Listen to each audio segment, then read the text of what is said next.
GNN کے संग में हमारे आज के मेहमान हैं मशहूर कॉमेडियन सरदार कमाल। मुलाकात के लिए लाहौर में वाक़ उनकी रिहाइश का पहुंचे तो उन्होंने हमारा पुरतपाक इस्तकबाल किया।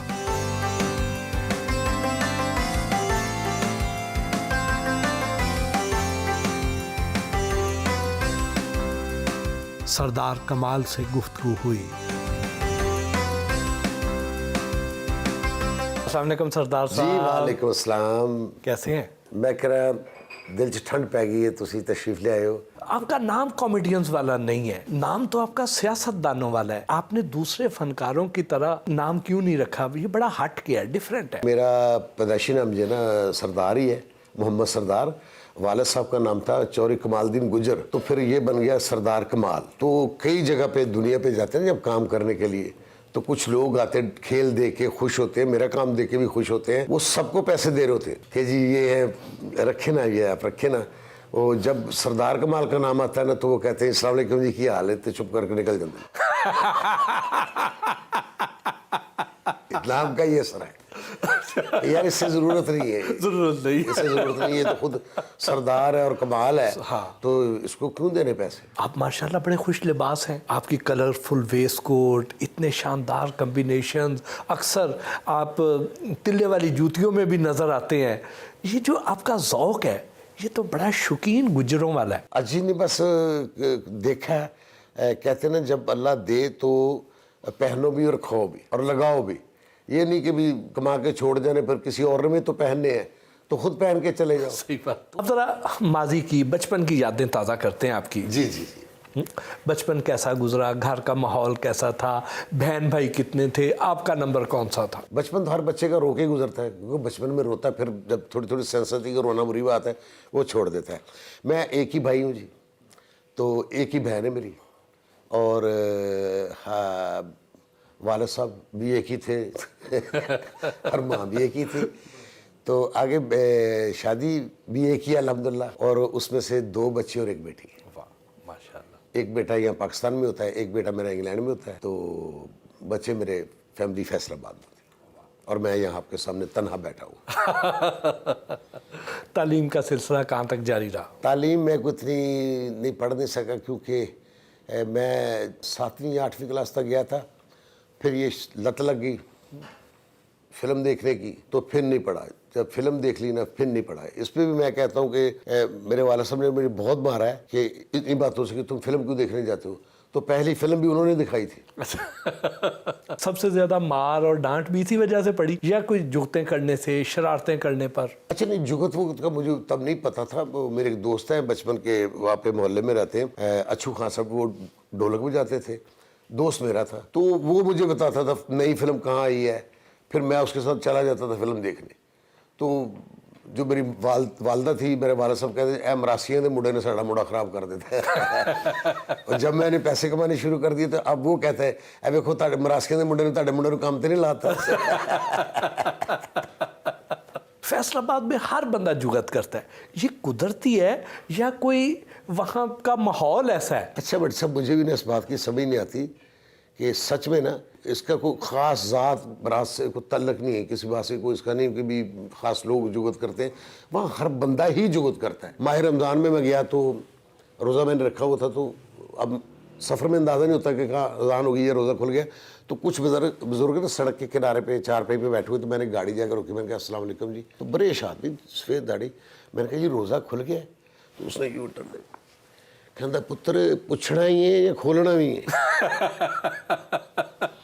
मैं उसकी शक्ल देख रहा हूँ, यार इतना बुजुर्ग आदमी है, इसका क्या जवाब दूँ? मैंने कहा जी खोलना भी है और पूछ रहे, कहता खुल गया। तू अपना खोल, सी अपना खोलन दे। वहाँ हर बंदा करता है।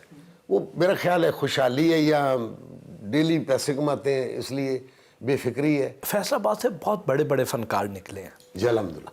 आपको कब अंदाज़ा हुआ कि आपके अंदर एक फनकार छुपा हुआ है? अच्छा मैं बड़ी कोशिश की, मुझे याद है कि मेरे सहाफ़ी दोस्त हैं तालब फैसलाबादी साहब और सरफराज नाज साहब, उनकी बड़ी ख्वाहिश थी कि मैं अदाकार बन जाता, और मेरी सेहत तब इतनी अच्छी नहीं, बड़ा कमज़ोर था मैं। तो वो बड़ी कोशिश करते थे कि यार तू अदाकार बनेगा। हमारे शहर के एजाज नासिर साहब थे, उस्ताद आदमी थे, तो वो फिल्म में काम कर रहे थे लाहौर में। तो फिल्म बड़ी बात होती थी कि यार फिल्म में काम करे, तो उन्होंने कहा एजाज नासिर साहब आएंगे ना तो आपको लेके जाएंगे वहाँ पे, तो वो आपको ना काम भी करवाएंगे। अब वो दिन आ गया, मुझे साइकिल पे बिठा के वो मेरे दोस्त तालब सब ले गए। उन्होंने मुझे देखा, चाय पिलाई, और चाय पिला के उसने कहा कि तालब यार तू ना वक्त ज़ाया करे, ये कभी ज़िंदगी में ये बंदा ना, ये बच्चा आर्टिस्ट नहीं बन सकता, बेटा को और काम कर। मैं जब नीचे आया तो वापस आ रहे थे तो मैं रोना शुरू कर दिया। मैं कहा यार उन्होंने क्या कहा मुझे कि मैं आर्टिस्ट नहीं बन सकता। वो मुझे हौसला दे रहा हो, नहीं नहीं क्यों नहीं, इंशाल्लाह तू यार छोड़, ये तो एजाज नासिर साहब है, गुलाम मोहिउद्दीन साहब मेरे वाकफ़ है, मैं तुम्हें लाहौर ले जाऊँगा, तू आर्टिस्ट बनेगा। वो अल्लाह की फिर रहमत होती है, करम होता है। फिर एजाज नासिर साहब का ही ड्रामा मैंने पेमेंट लेके किया। वाह। थिएटर में अदाकारी की तरफ आने से पहले क्या करते थे? मैं जी टेक्सटाइल पे भी काम किया मैंने, मैं एज रंग मास्टर जॉब पे था, ठीक है जी। वो जॉब छोड़ी, शौक मेरा यही था कि आना मैंने इसी तरफ ही है। उस वक्त में मेरी कोई 30,000 रुपया सैलरी लग गई थी, ठीक है जी। मगर चांस मिला कि ड्रामा करना है, तो मैंने कहा जी मैं इतने दिन नहीं आऊँगा। उसने कहा क्या, क्यों नहीं आना? मैंने कहा मैंने ड्रामा करना। कहता ये काम छोड़ देना। मैं कहा ये छोड़ सकता हूँ, वो नहीं छोड़ूंगा। तो मैं निकला है। बाकायदा तौर पर थिएटर की तरफ कब और कैसे दाखिल हुए? अच्छा जी, ये भी मैं एक म्यूज़िक ग्रुप था हमारा फैसलाबाद में ना, ग्लैडियस म्यूज़िक ग्रुप, वही मेरा दोस्त जो चू है वो मुझे ले गया वहाँ। मैंने वन मैन शो शुरू कर दिया, स्टैंड अप कॉमेडी। उस स्टैंड अप कॉमेडी करते करते करते बड़ा हिट ग्रुप था। फिर थिएटर की तरफ चले गए। थिएटर तब फैसलाबाद में होने नहीं देते थे लोग, कुछ ऐसे लोग थे जो कहते थे ये फैसलाबाद में ड्रामा तो नहीं होगा। कई मरतबा ये हुआ कि ड्रामा कर रहे हैं और पुलिस आ गई है, हम गेटअप किया और भाग गए, दीवारें फलांगे। जब वो पुत्र स्टैंड अप कॉमेडी करते थे, जी जी। स्टैंड अप कॉमेडी तो बड़ा मुश्किल काम है, हर बंदा नहीं कर सकता। जी बिल्कुल सही। सोलो परफॉर्मेंस जी, उसके कुछ नमूने तो आज पेश करें ना जी। मैंने बांग्लादेश के साथ भी शो किया, बंगाली शो भी किया है। पाकिस्तान से मैं था और उधर से थी रोजीना मैडम, ज़्यादा फनकार उधर से। इधर से मैं था तो एक खातून या दो खातूनें थी यहाँ से, तो उनका शो पहले दिन ही सर्कस में शो था। सर्कस में इतनी ऑडियंस है उनकी, बांग्लादेश वालों की इतनी ऑडियंस है, बताने का मतलब कि सर्कस में शो था और वो उसका होस्ट मैं था, कंपेयरिंग मैं कर रहा था। तो उन्होंने कहा जी अगर आपकी मर्जी हो ना तो आप शेर पे बैठ के एंट्री दे सकते हैं। वाह। मैंने कहा बिल्कुल सही, फिर कंपेयरिंग भी शेर ही करेंगे क्योंकि मैं तो उसके अंदर होऊंगा ना। बट ये सब स्टैंड अप कॉमेडी होती है ना जी।